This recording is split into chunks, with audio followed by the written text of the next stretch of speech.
ಪ್ರಾಮಾಣಿಕವಾಗಿ ಯಾರ ಅಧಿಕಾರಿಗಳು ಕೆಲಸ ಮಾಡ್ತಾರೋ ಅವ್ರ ಮೇಲೆ ಅಟ್ಯಾಕ್ ಮಾಡೋದು, ಅವ್ರನ್ನ ಟ್ರಾನ್ಸ್ಫರ್ ಮಾಡಿಸೋದು, ಇದೇನಾ ನ್ಯಾಯ?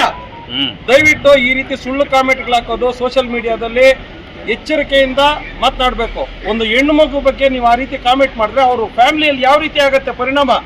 ನಿಮ್ಮ ಮನೇಲಿ ಹೆಣ್ಮಕ್ಳು ಇಲ್ವಾ? ಮಾನ ಮರ್ಯಾದೆ ಇಲ್ವಾ ನಿಮ್ಗೆ? ನಿಮ್ಮಲ್ಲಿ ತಾಯಿ ಇಲ್ವಾ?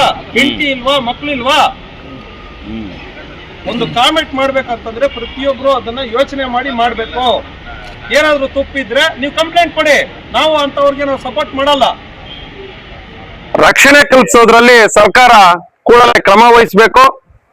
ಇಲ್ಲದಿದ್ದಲ್ಲಿ ರಾಜ್ಯಾದ್ಯಂತ ನಮ್ಮ ಎಲ್ಲ RDPR ಕುಟುಂಬ ಸೇರಿ ಮುಂದಿನ ದಿನಗಳಲ್ಲಿ ಈ ರೀತಿ ಏನಾದ್ರು ಮತ್ತೆ ಘಟನೆಗಳು ಮರುಕಳಿಸಿದ್ರೆ ನಾವು ಉಗ್ರವಾದ ಹೋರಾಟವನ್ನ ಮಾಡ್ತೀವಿ ಅಂತ ಎಚ್ಚರಿಕೆ ಕೊಡ್ತಾ ಇದ್ದೀವಿ. ಬೇಕೇ ಬೇಕು, ಅಣ್ಣಳ್ಳಿ PDO ಸವಿತಾರವರ ಮೇಲೆ ಹಲ್ಲೆ ಮಾಡಿದವರನ್ನು ಬಂಧಿಸಿ ಬಂಧಿಸಿ. ಬೇಕೇ ಬೇಕು, PDO ಮೇಲೆ ಹಲ್ಲೆ ಮಾಡಿದವ್ರಿಗೆ ಹೇಳಿ ಧಿಕ್ಕಾರ. PDO ರವರ ಮೇಲೆ ಹಲ್ಲೆ ಮಾಡಿದವ್ರಿಗೆ ಹೇಳಿ ಧಿಕ್ಕಾರ. PDO ರವರನ್ನು ಅವಾಚ್ಯ ಶಬ್ದಗಳಿಂದ ನಿಂದಿಸುವುದಕ್ಕೆ ಹೇಳಿ ಧಿಕ್ಕಾರ. ಬೇಕೇ ಬೇಕು, PDO ನೌಕರರ ಸಂಘಕ್ಕೆ, ನರೇಗಾ ನೌಕರರ ಸಂಘಕ್ಕೆ, ಸಂಘ ಎಲ್ಲ ಒಟ್ಟಾಗಿ RDPR ಕುಟುಂಬ ಇವತ್ತು ಸಾಂಕೇತಿಕವಾಗಿ ಪ್ರತಿಭಟನೆ ಮಾಡಿ ಮಾನ್ಯ RDPR ಸಚಿವರಿಗೆ ಒಂದು ಮನವಿಯನ್ನು, ಏನು ನಡೀತಾ ಇದೆ ಜಿಲ್ಲೆಯಲ್ಲಿ ಅನ್ನೋದ್ರ ಬಗ್ಗೆ ಒಂದು ಮನವಿಯನ್ನು ಸಲ್ಲಿಸಬೇಕು ಅನ್ನೋ ಒಂದು ವಿಚಾರವಾಗಿ ಇವತ್ತು ನಾವು ಪ್ರತಿಭಟನೆ ಮಾಡಿದ್ದೀವಿ. 20/6/2026 ತಮ್ಮ ಗಮನಕ್ಕೂ ಇದೆ. ಇಮಿಡಿಯೇಟು ನಾವು ನಮ್ಮ ವಿಷಯವನ್ನು ತಲುಪಿಸಿದ್ದೀವಿ.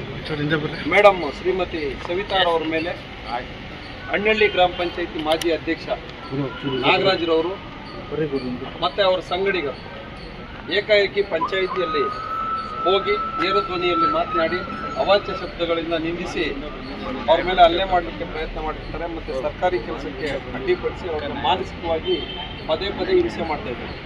ಈ ಅಣ್ಣಳ್ಳಿ ನಾಗರಾಜು ಯಾಕೆ ಇವ್ರ ಮೇಲೆ ಕೂತ ಅಂತ ಎಲ್ಲರಿಗೂ ಒಂದು ಅನುಮಾನ ಬರ್ತದೆ ಮತ್ತು ಡೌಟು ಬರ್ತದೆ. ನಾನು ಸೋಷಿಯಲ್ ಮೀಡಿಯಾದಲ್ಲಿ ಆ ವಿಡಿಯೋ ಹಾಕಿದಾಗ ಸುಮಾರು ಕಾಮೆಂಟ್ಸನ್ನು ಓದಿ ಅಲ್ಲಿನ ವಿಚಾರವನ್ನು ತಿಳ್ಕೊಂಡೆ.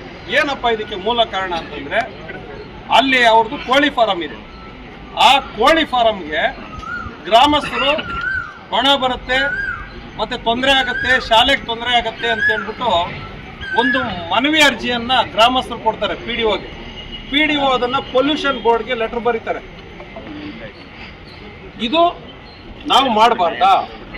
ಗ್ರಾಮಸ್ಥರು ಕೊಟ್ಟಾಗ ಅರ್ಜಿಯನ್ನ ನಾವು ಪೊಲ್ಯೂಷನ್ ಬೋರ್ಡ್ ಬರೆದು ಪರಿಶೀಲನೆ ಮಾಡಿ ಅಂತ ಹೇಳೋದು PDO ತಪ್ಪ? ದಯವಿಟ್ಟು ಸಾರ್ವಜನಿಕರು ಇದ್ರ ಬಗ್ಗೆ ಪರಿಶೀಲನೆ ಮಾಡಬೇಕು.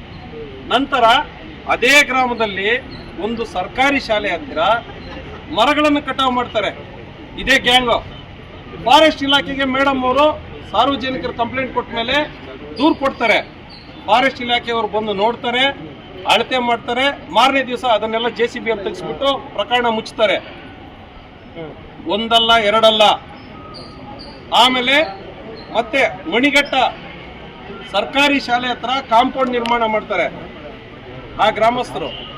ಅಲ್ಲಿನ ಟೀಚರು, PDO, ಇಂಜಿನಿಯರ್ ಮೇಲೆ ಇದೇ ನಾಗರಾಜ್ ಮತ್ತು ಸಂಗಡಿಗರು ದೂರು ದಾಖಲಿಸ್ತಾರೆ ಲೋಕಾಯುಕ್ತದಲ್ಲಿ ಮತ್ತು ಜಿಲ್ಲಾ ಪಂಚಾಯಿತಿಯಲ್ಲಿ.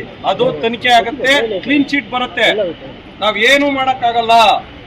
ಇಷ್ಟೆಲ್ಲ ಇದು ಮಾಡಿದ್ರು ಆ ಎಮ್ಮನ್ನ ಏನು ಮಾಡೋಕ್ಕಾಗ್ತಾ ಇಲ್ಲ ಅಂತೇಳಿ ಈಗ ಹೊಡೆದ್ಬಿಟ್ಟು ಹಲ್ಲೆ ಮಾಡಿಬಿಟ್ಟು ಅವಾಚ್ಯ ಶಬ್ದಗಳಿಂದ ನಿಲ್ಲಿಸ್ಬಿಟ್ರೆ, ನಮ್ಮ ಇಲಾಖೆಯವ್ರಿಗೆ ಹೋಗಿ ಹೇಳ್ಬಿಟ್ರೆ ಈ ಎಮ್ಮನೇ ಸರಿ ಇಲ್ಲ ಅನ್ನೋದು ಜನರ ದೃಷ್ಟಿಯಲ್ಲಿ ಬಂದು ಟ್ರಾನ್ಸ್ಫರ್ ಮಾಡಬೇಕು. ಪ್ರಾಮಾಣಿಕವಾಗಿ ಯಾರ ಅಧಿಕಾರಿಗಳು ಕೆಲಸ ಮಾಡ್ತಾರೋ ಅವ್ರ ಮೇಲೆ ಅಟ್ಯಾಕ್ ಮಾಡೋದು, ಅವ್ರನ್ನ ಟ್ರಾನ್ಸ್ಫರ್ ಮಾಡಿಸೋದು, ಇದೇನಾ ನ್ಯಾಯ? ನಾವೇನು ಕೇಳಬಾರ್ದು. ಸಾರ್ವಜನಿಕರು ಬಂದಿದ್ದನ್ನ ಕೇಳಿದ್ರೆ ಅದನ್ನ ಇದ್ ಮಾಡೋದು. ಅವನ್ ಯಾವ ಒಬ್ಬನು 30,000 ಕೊಟ್ಟಿದ್ದೀನಿ ಅಂತ ಹೇಳ್ಬಿಟ್ಟು ಕಾಮೆಂಟ್ ಮಾಡ್ತಾನೆ. ಕೊಟ್ಟಿದ್ರೆ ಅವಾಗ ಲೋಕಾಯುಕ್ತದಲ್ಲಿ ಕಂಪ್ಲೇಂಟ್ ಕೊಡು, ಅವ್ರ ಮೇಲೆ ತನಿಖೆ ಆಗ್ಲಿ. ದಯವಿಟ್ಟು ಈ ರೀತಿ ಸುಳ್ಳು ಕಾಮೆಂಟ್ಗಳು ಹಾಕೋದು ಸೋಷಿಯಲ್ ಮೀಡಿಯಾದಲ್ಲಿ ಎಚ್ಚರಿಕೆಯಿಂದ ಮಾತನಾಡಬೇಕು. ಒಂದು ಹೆಣ್ಣು ಮಗು ಬಗ್ಗೆ ನೀವು ಆ ರೀತಿ ಕಾಮೆಂಟ್ ಮಾಡಿದ್ರೆ ಅವರು ಫ್ಯಾಮಿಲಿಯಲ್ಲಿ ಯಾವ ರೀತಿ ಆಗತ್ತೆ ಪರಿಣಾಮ? ನಿಮ್ಮ ಮನೇಲಿ ಹೆಣ್ಮಕ್ಳು ಇಲ್ವಾ? ಮಾನ ಮರ್ಯಾದೆ ಇಲ್ವಾ ನಿಮ್ಗೆ? ನಿಮ್ಮಲ್ಲಿ ತಾಯಿ ಇಲ್ವಾ? ಹೆಂಡತಿ ಇಲ್ವಾ? ಮಕ್ಳು ಇಲ್ವಾ? ಒಂದು ಕಾಮೆಂಟ್ ಮಾಡ್ಬೇಕಂತಂದ್ರೆ ಪ್ರತಿಯೊಬ್ರು ಅದನ್ನ ಯೋಚನೆ ಮಾಡಿ ಮಾಡ್ಬೇಕು. ಏನಾದ್ರು ತಪ್ಪಿದ್ರೆ ನೀವು ಕಂಪ್ಲೇಂಟ್ ಕೊಡಿ, ನಾವು ಅಂತವ್ರಿಗೆ ನಾವು ಸಪೋರ್ಟ್ ಮಾಡಲ್ಲ. ಜಿಲ್ಲೆಯಲ್ಲಿ ಸರ್ ಈ ರೀತಿ ಹೆಣ್ಣು ಮಕ್ಕಳ ಮೇಲೆ, ಮಹಿಳಾ ಅಧಿಕಾರಿಗಳ ಮೇಲೆ ವಿಶೇಷವಾಗಿ ಪದೇ ಪದೇ ದೌರ್ಜನ್ಯ ನಡೀತಾ ಇದೆ.